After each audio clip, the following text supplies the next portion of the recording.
So within the past 2 months, I may have discovered the show Sherlock. It was really popular years ago, so I'm not really sure how I just discovered it, but I may have binged all 4 seasons in a matter of a couple of weeks.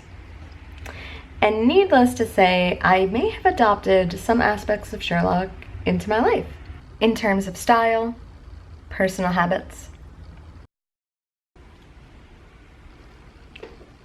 I may have destroyed an actual spoon for this video.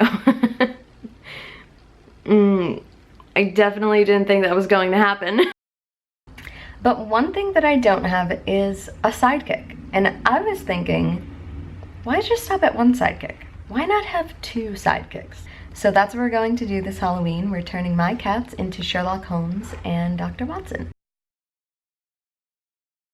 Before I can start designing the costumes, I'll need to get my cat's measurements.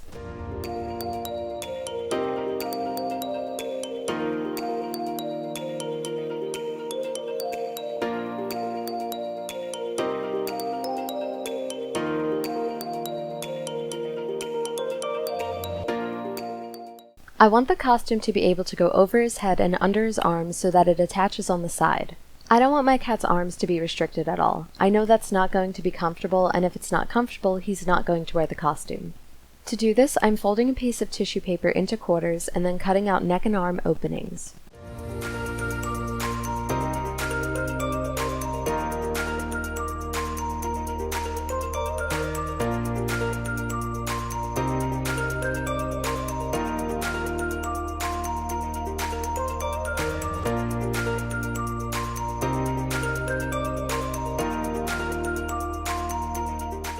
Let's see if this fits my cat or needs any adjustments.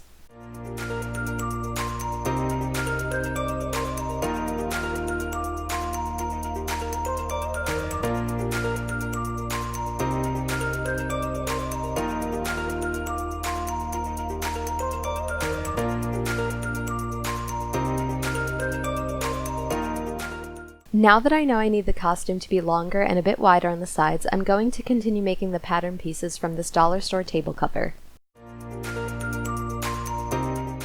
The first costume is a classic Sherlock Holmes costume, and we'll need a jacket with a cape, a collar, and a deerstalker hat. For the pattern pieces, I have to make pieces of the final design such as the collar and the cape. For the collar, I'm tracing the neckline of the jacket and then extending it a bit.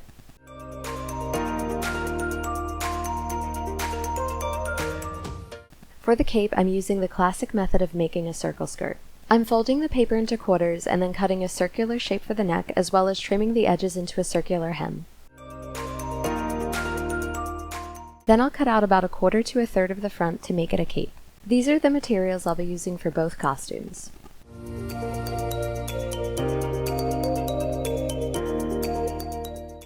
Now I'm cutting the pattern pieces out of this houndstooth fabric that I'll be using for the costume.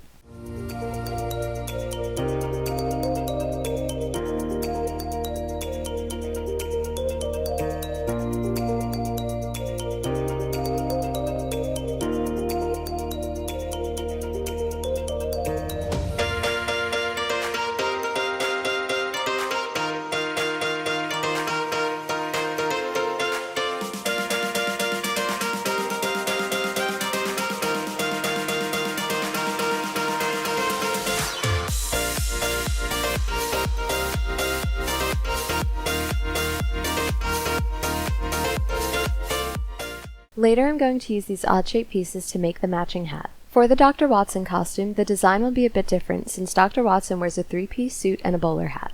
I'm going to use the pattern pieces to make modified pieces that will be the blazer, the lapel, and the vest.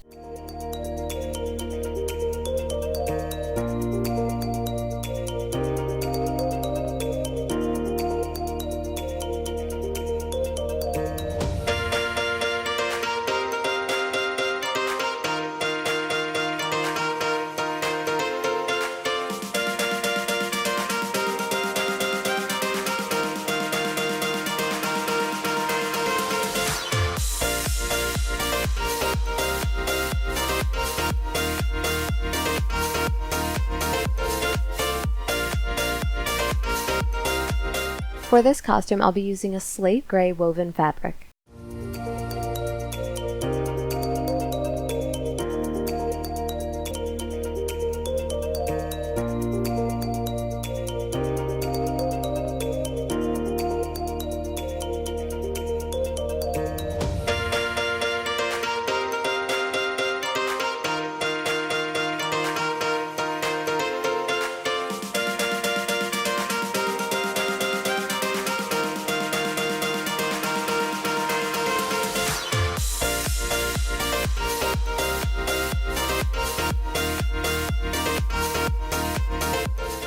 Now it's time to sew the raw edges of the costume pieces.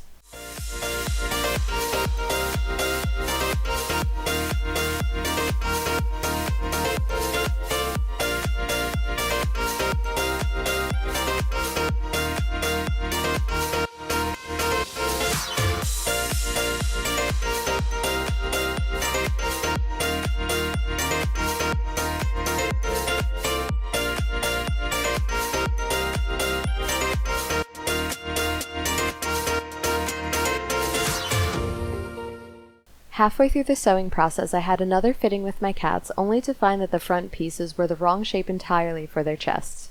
They actually needed a deeper arm opening like this for their arms to fit comfortably, so I had to reshape and then re-sew the pieces.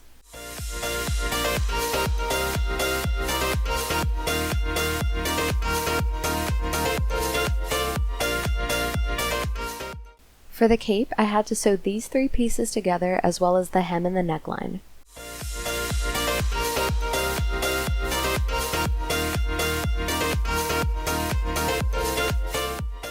Sewing the round hem was definitely a challenge. I tried a method where you pin the hem at short intervals in order to keep the circular shape intact.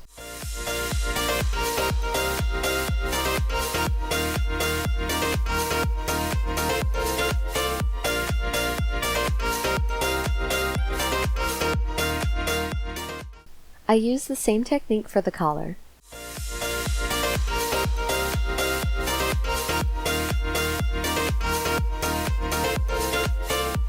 Then I sewed the collar to the cape.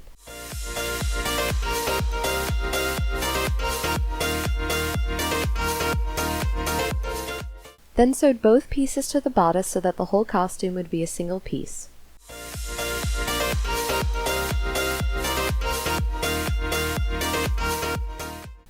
I wanted something simple for the side closures and decided on Velcro with an adhesive back. It was sold by the yard, so I could easily cut it to any length I needed.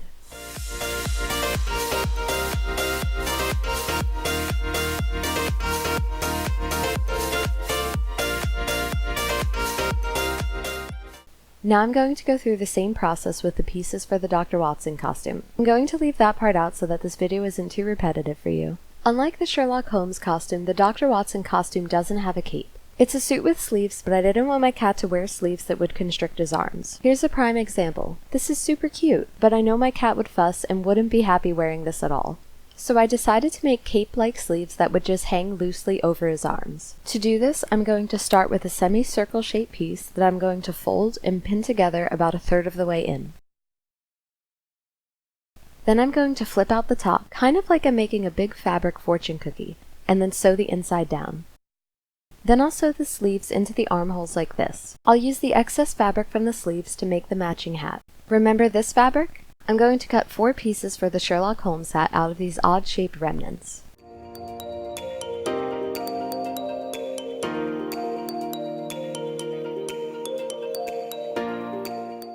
This is how the hats turned out. The bowler hat kind of looks like a weird fedora, but it'll do. And here are the finished costumes.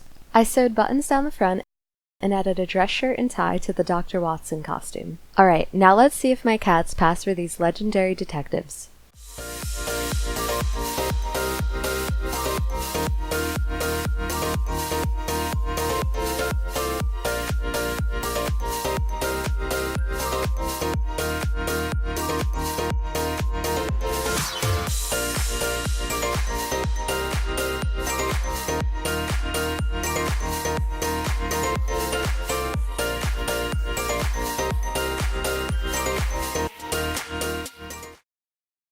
But the real mystery is, what am I going to do with this excess fabric?